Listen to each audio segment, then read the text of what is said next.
Continuando con nuestra serie de entrevistas y conversatorios con los candidatos a diferentes posiciones en las distintas demarcaciones de los Estados Unidos, hoy conversamos con Luis Tejada.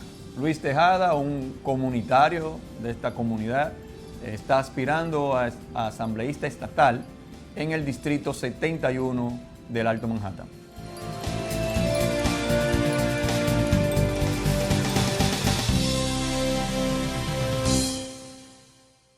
Luis Tejada, ¿por qué tú? Tenemos más de 25 años trabajando por la comunidad, no solamente en el área de la vivienda, sino como maestro, como un trabajador social por la necesidad de nuestra comunidad, en el área de la vivienda, la educación, trabajando con padres en las escuelas, sobre todo padres que llegan nuevos a los Estados Unidos con niños que lo llevan al sistema y no conocen sus derechos, los derechos de los padres y los derechos de los niños. Más de 20 años desde la fundación del Centro Comunitario Hermanas Mirabal, una organización sin fines de lucro, hemos salvado miles de viviendas, miles, para no decirte un número específico, contra los peores caseros que han querido desplazar a nuestra comunidad en el Alto Manhattan. Hemos llevado a caseros agresivos y peligrosos a la Corte Suprema de Nueva York, donde le hemos ganado demandas por más de 272 millones de dólares, que han tenido que indemnizar a 25,000 inquilinos por falta de mantenimiento a los edificios, por discriminación, por ser inquilinos de mucho tiempo. Le hemos ganado casos a los caseros como Pinnacle, una de las peores compañías que administran y de los real estate más peligrosos en la ciudad de Nueva York, que quisieron desplazar casi todas las personas que viven en la zona de Washington Heights, en las zonas de Riverside, en la División de Derechos Humanos del Estado de Nueva York, por falta de servicios y por discriminación contra las personas más viejas en los edificios. Y todo esto lo has hecho desde el sector no gubernamental. Desde con luego, la Fundación, sí, con la Fundación Hermanas Mirabal, que la fundé en el 2001, y sin recibir, que conste esto, sin recibir un centavo de ninguno de los oficiales electos, que bastante se han servido del trabajo que hemos hecho, salvando las viviendas de los votos que ellos tienen para mantenerse en el poder en esta comunidad. ¿Cuáles son las áreas que incluye tu distrito? De la 140 en el West Side y en el East Side, que es Harlem, Central Harlem, de la 142, hasta la 159. Si lo cogemos esa zona de río a río hasta la 159, entre Central Harlem y Hamilton Heights, cruzamos la 159 hasta Broadway, ¿verdad? Entonces, en la parte oeste de Broadway hasta la 218. ¿Cuál es la composición étnica a nivel porcentual? Porcentual de ese. Sí, se presentó una situación manipulada precisamente por el cambio del distrito en mapa, donde un juez del estado dijo que no había que hacer cambios en el distrito, en la asamblea, pese a que admitió que había habido vicio, pero lo dejaron solamente que para el Senado y el Congreso. Éramos el 50%, bajaron al 40%. ¿Éramos quiénes? Los latinos, al 52%. Entonces ahora somos el 42%, 42.5%, los afroamericanos el 23.5%, los blancos, estamos hablando de un 16%, y los asiáticos un 5%. ¿Qué cantidad de dominicanos residen ahí o que tienen posibilidad de votar en las elecciones? Estamos hablando de casi 35,000 hispanos. Hispanos. ¿Y dominicanos de esos 35,000? De como un 85%. Estamos hablando sobre un 20,000 dominicanos que viven en tu distrito. Sobre 23,000 dominicanos. Luis, tú tocaste la parte de las escuelas, ayudando a los padres, orientando a los padres. Uno de los problemas que tiene nuestra comunidad es el acceso a la información. ¿Cómo tú desde la asamblea puedes lograr o tienes algún proyecto de la asamblea que pueda entonces beneficiar a esos padres y a nuestros niños que van a las escuelas públicas en tu distrito? Yo soy maestro de matemáticas en una escuela de Yonkers y en la universidad, maestro de matemáticas, de cálculos. Pero sobre todo soy un padre exitoso de 3 hijos graduados en la universidad con maestría, en universidades prestigiosas como la Universidad de Texas en Austin. Y yo pienso que desde mi experiencia que la educación es básica. es importante desde los primeros años para poder tener jóvenes exitosos en las universidades. De lo contrario, pues vemos lo que está pasando, que hay mucho abandono de las escuelas antes de terminar la high school, y los que entran a la universidad pues no logran terminar el primer año, el segundo año y abandonan. Entonces la educación comienza desde los primeros años. Y veo, por ejemplo, una de las propuestas que yo tengo para el Consejo Municipal, para la Asamblea Estatal, es disponer recursos, fondos que sirvan de programas para después de la escuela. Es la parte importante, además del currículum regular que tienen los muchachos en las horas regulares de clase, donde ellos logran desarrollar sus habilidades y sus capacidades. Cuando usted encuentra un niño que él entiende que se realiza, que comienza a formar su propia personalidad, esa experiencia en esos primeros años, pues el niño tiende a ser más efectivo en la escuela, en el currículo regular. Y además, en esa formación, pues vamos entrenando a estos niños a identificarse ellos mismos en el sentido, por ejemplo, si quieren ser artistas, si quieren ser músicos, pintores, y es una manera de formarle a ellos en esto. ¿Qué pasa a la parte de los padres?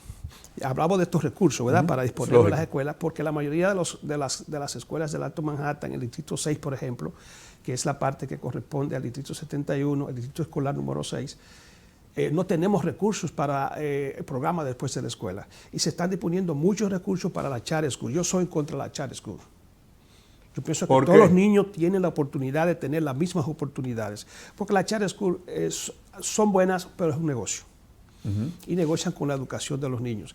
Y los políticos la aprueban y le ponen recursos porque ellos pueden disponer de los recursos que tienen como charter school para financiar campañas políticas. Es buena porque es una escuela privada que está en el sistema, o no es buena porque se hace negocio por ese medio de la charter school. Muchas charter schools son buenas porque están enfocadas en un tópico específico, una área específica, ¿verdad?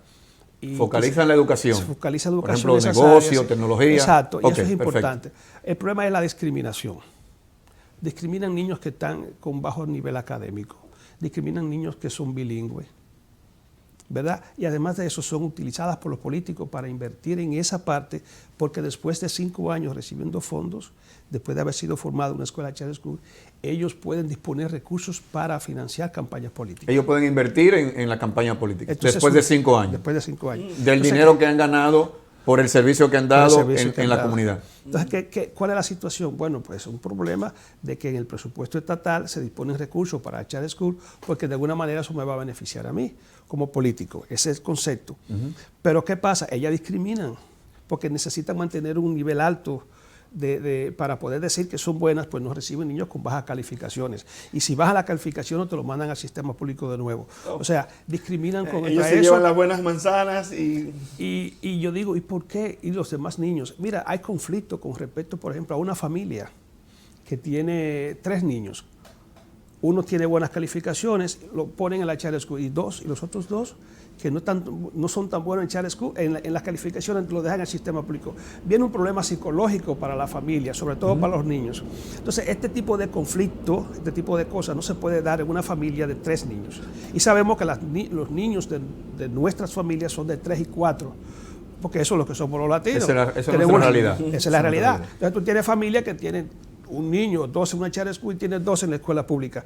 Y yo pregunto, ¿y está bien?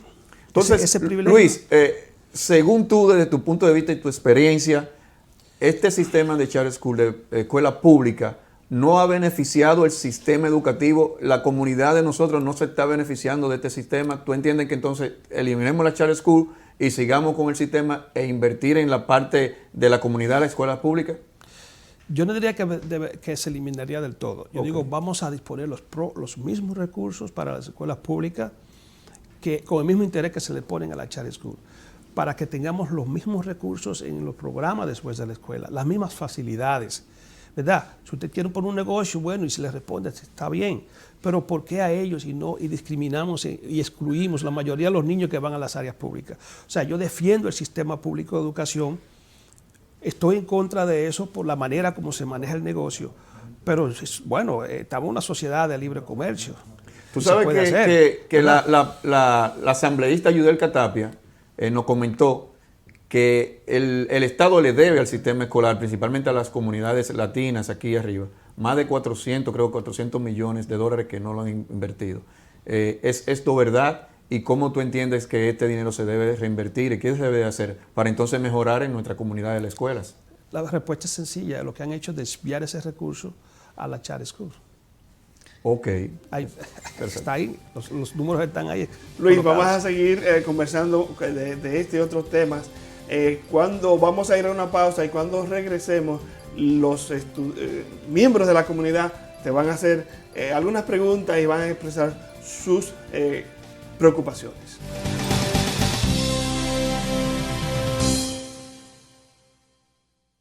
Continuando con este conversatorio, ahora les toca a los jóvenes expresar sus inquietudes y sus cuestionamientos a Luis Tejada. Adelante. Hola Luis, mi nombre es Emanuel y me gustaría saber en qué usted estará más enfocado, en la educación o en temas de vivienda y salud para la comunidad. Si tú te fijas en términos de importancia para una comunidad joven y con problemas que tenemos nosotros, en educación, trabajo y medio ambiente. O sea, tenemos un problema de la vivienda, pero también se puede tratar, son 4 puntos. Pero la educación es básica porque es importante para evitar lo que está pasando ahora mismo en Nueva York. O sea, tenemos una delincuencia que ha sido producto de la falta de recursos que los muchachos deben tener en las escuelas para llegar hasta los niveles de estudiar en la universidad y poder tener un buen trabajo. O sea, no han tenido la oportunidad que se merecen y por lo tanto hay que reinvertir dinero en la educación básica, que es importante. Después vienen los trabajos que las familias necesitan, recursos para pagar la renta, para mantener las familias y para enviar las remesas también a nuestros países. Y lo tercero, pues tenemos la parte del medio ambiente. No podemos vivir en un medio ambiente enfermo, tanto afuera como adentro del hogar. ¿Cuál es la diferencia de los jóvenes de antes a los jóvenes de ahora con cuestión a la educación, comportamiento y derecho de igualdad para todos? Ya que antes pues el racismo se veía hasta con abrir los ojos. Mi experiencia como maestro aquí en Estados Unidos, la diferencia en nosotros, que venimos de un sistema analógico, como la República Dominicana, la educación era diferente, no teníamos acceso a la tecnología. Hoy tenemos acceso a la tecnología, pero se desperdicia mucho tiempo en el manejo de esa tecnología dentro de los salones de clase. En el caso nuestro, nosotros enseñamos, tenemos una carterita ahí que cuando los muchachos entran ponen el teléfono, porque no se puede enseñar matemáticas con un muchacho bregando con tecnología. El teléfono ahí, y si necesita una calculadora se la damos. Sí hay una diferencia con respecto al comportamiento, ¿verdad? La disciplina es un problema importante en un salón de clase y hay mucha falta de disciplina en los muchachos. No todas las escuelas son iguales, pero también depende de la familia, de cómo venimos, los recursos culturales y eso. A veces la inadaptación o la falta de adaptación de los inmigrantes que venimos aquí y los niños nacen con una dos culturas, la cultura impuesta y la cultura de familia, y entonces hay un choque cultural en términos de comportamiento. Eso se manifiesta también en el salón de clase. El sistema te enseña de una manera y la familia te enseña de otra. Y hay un roce psicológico de comportamiento, a veces incluso dentro de la propia familia. O sea, entonces, bregando con la situación del hogar y de la casa y este choque de cultura, nosotros los maestros tenemos que hacer el mayor esfuerzo de entender qué está pasando en estas comunidades. Por eso insisto, nosotros que debemos tener más maestros latinos de acuerdo a las comunidades y no nos traigan maestros de otro lugar que no conocen la cultura de nuestros muchachos, porque nosotros sí la entendemos y sabemos cómo bregar con el problema para que sean exitosos en el proceso de educación. Yéndome por la línea de la vivienda, que usted estuvo comentando que se enfocaría en esa parte, ¿cuál es el plan que va a implementar? Nueva York tiene una situación de que en los últimos 20 años perdimos 1 millón de apartamentos de vivienda asequible y que nos queda 1 millón. Lo perdimos por un asunto de una irresponsabilidad de los oficiales electos tomándole dinero a los caseros y dejando que los caseros hicieran lo que les diera la gana. En el 2019 fueron aprobadas las modificaciones mejores que se han podido hacer a las leyes de vivienda en el estado de Nueva York, donde ya no hay posibilidades que se pierda la vivienda asequible. Pero tenemos un problema que los caseros amenazaron diciendo que iban a descuidar la vivienda, no iban a dar servicios de reparación a las violaciones porque ya no podían hacer dinero con esto. Entonces tenemos un problema hoy. La vivienda está segura, ya no pueden hacer aumentos desproporcionados y entonces, pero están abandonadas por los caseros. Y uno de los objetivos míos a nivel de la Asamblea es que legislar en favor de que esos edificios de vivienda asequible que suman casi 1 millón de apartamentos, podamos invertir a nivel del Estado dinero para que los inquilinos puedan adquirir esos edificios y evitar el deterioro de ellos y la calidad de vida y el ambiente, ¿verdad?, interno de los apartamentos que producen enfermedades, productos de las filtraciones y todas las cucarachas, ratones que se producen en el apartamento. Nosotros tenemos que legislar a favor de los inquilinos para que esos apartamentos pasen a manos de los inquilinos, proporcionándole financiamiento de dinero y buscar a través de una aportación que pueda hacer el inquilino y los bancos y que ese 1 millón de apartamentos quede en manos de los inquilinos. Esa es mi propuesta, sobre todo para preservar la vivienda asequible y promover desde luego todas las construcciones que se hagan por la rezonificación sean 100% asequibles para las comunidades donde se van a hacer las zonas de construcción. Ese es mi objetivo en lo inmediato. Gracias Luis, gracias jóvenes por compartir sus experiencias y sus preguntas. Continuamos con más, conociendo más de Luis después de la pausa.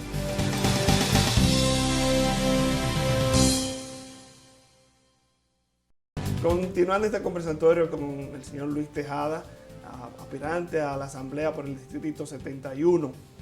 Luis, ¿de dónde eres? De la provincia de Hermana Mirabal, pero del municipio de Salcedo. De Salcedo. Sí. ¿Mantienes vínculo con Salcedo, con la gente de allá? Pues claro, de ahí vengo del Centro Juvenil Católico, un centro que nos formó a todos los jóvenes de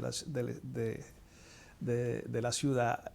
Muy buen producto por parte del padre Felias Cárate, un padre progresista en esos tiempos. ¿Tú eres cristiano? ¿Tú sigues alguna religión? ¿Tú eres católico? ¿Tú eres creyente? Yo soy cristiano revolucionario.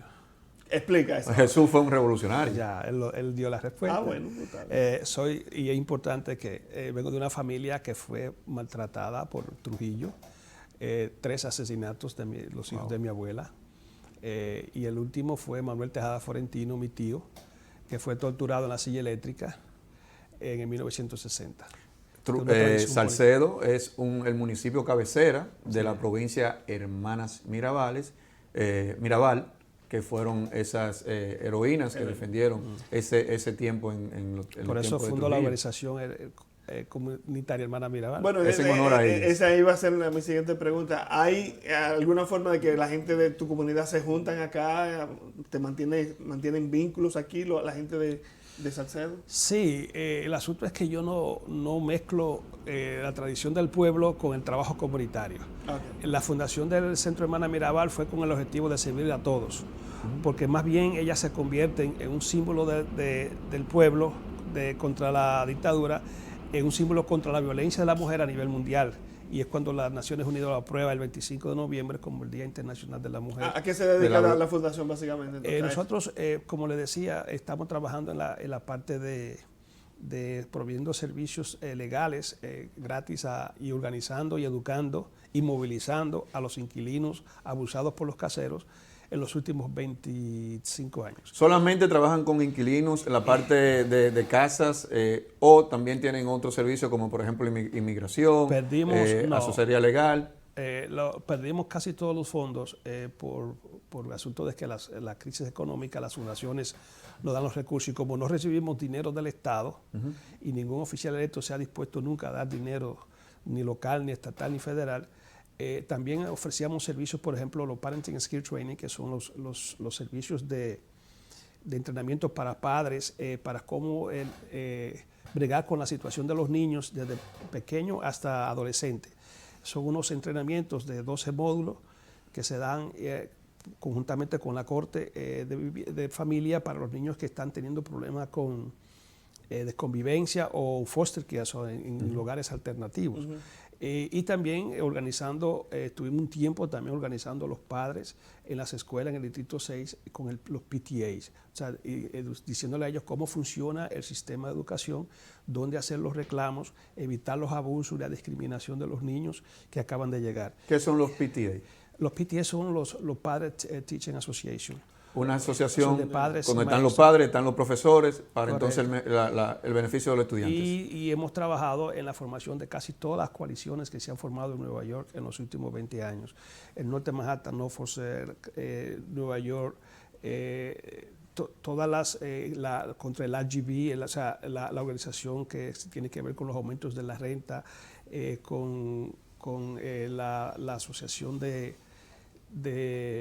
me olvida ahora la traducción en español, de los asuntos de la calidad en la educación. Excelente. O sea, y sobre todo, fíjate, quiero darte un ejemplo. Nosotros tomamos un grupo muestra de jóvenes, de niños de 12 años, y estuvimos trabajando con ellos durante el proceso de su high school hasta los 18. Y te puedo decir que eran 19 niños. De los 19, 18 entraron a la universidad, terminaron su high school, entraron a la universidad y se graduaron y ya tienen maestría. Excelente. O sea, es un punto importante porque en esa parte de la educación y de llevarlo a ellos en una dirección. El programa funcionó. Funcionó. Entonces, son parte de mis metas como asambleísta, traer recursos a organizaciones comunitarias para que puedan trabajar con niños y con padres y para que podamos tener en el próximo 10 años quizás una sociedad un poco diferente. Yo soy producto de una agencia comunitaria, Alianza Dominicana. Yo, gracias a Dios, Lamentablemente, Alianza Dominicana, soy en parte lo que soy. Ahora vamos a la parte política. Okay. ¿Cuáles son tus 3 principales metas de llegar a la asamblea? La principal es, tenemos un problema en la ciudad y es la parte de los pequeños negocios y los trabajos. Nuestra comunidad inmigrante es dueña de casi el 80% de los pequeños negocios en la ciudad de Nueva York. Y de ese 80% de negocios que somos dueños nosotros los inmigrantes, ofrecen el 85% de los trabajos en la ciudad. Pero peor, nosotros los hispanos o los dominicanos somos el 48% y los hispanos somos el 68% de los dueños o las propiedades de esos pequeños negocios. ¿Qué está pasando? Si usted camina por las calles de Manhattan, en el Bronx, en los 5 condados, usted está viendo cantidad de negocios que han cerrado sus puertas. ¿Por qué? Porque no hay una ley que los proteja a ellos en el momento de firmar la renovación, de renta. el contrato de alquiler. De alquiler. Cada vez que se vence un contrato de alquiler, no importa que usted tenga 15, 20, 40 años, el negocio, si el casero dice, porque está ofreciéndole dinero de otro inquilino, si el casero dice que te va a dar un mes por mes, para no renovarte el contrato por 5 o por 10 años, tú te tienes que ir.